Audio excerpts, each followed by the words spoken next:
In the summer of 1518, a woman stepped into a narrow street in Strasbourg and simply began to dance. There was no music, no festival, no celebration. She danced silently, hour after hour, while her neighbors gathered and stared. Her name was Frau Trophäa. By nightfall, she was still dancing. Within a week, she was no longer alone. More than 30 people had joined her, thrashing and spinning through the streets, as if gripped by something none could see.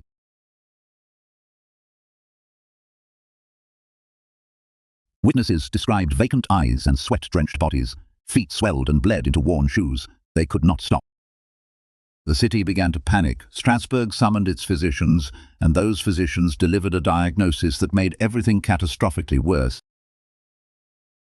They blamed overheated blood and prescribed the only cure they could imagine. The afflicted must simply keep dancing. So the council cleared the guild halls, built a wooden stage beside the grain market, and hired musicians to play day and night. Strong men were paid to hold exhausted dancers upright. The city had turned its strangest sickness into a public spectacle. It was a terrible mistake. The music drew more people in, and the dancing spread like fire through dry grass. By August, chronicles claim as many as 400 people were dancing through Strasbourg's streets, its squares, and its markets. Later accounts tell of dancers collapsing from strokes, heart attacks, and pure exhaustion. Some say 15 died in a single day. Modern historians still argue over the death toll, but the suffering was real.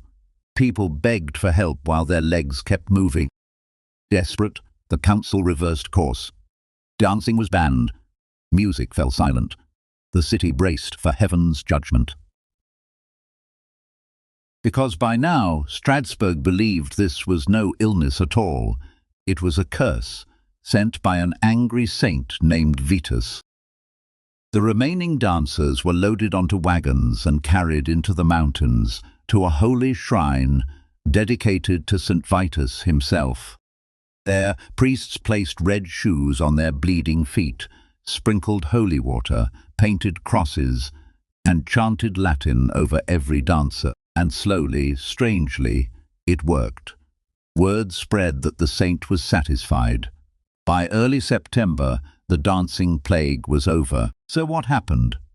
For centuries, scholars blamed ergot, a toxic mold on damp rye that can trigger convulsions and terrifying visions.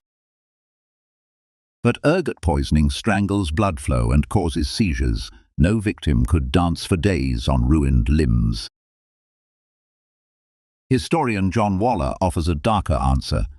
1518 followed years of famine and disease. Strasbourg was drowning in despair.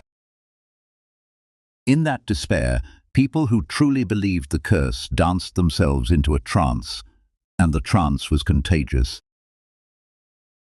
Mass psychogenic illness, a plague with no germ at all, spreading through fear and belief alone.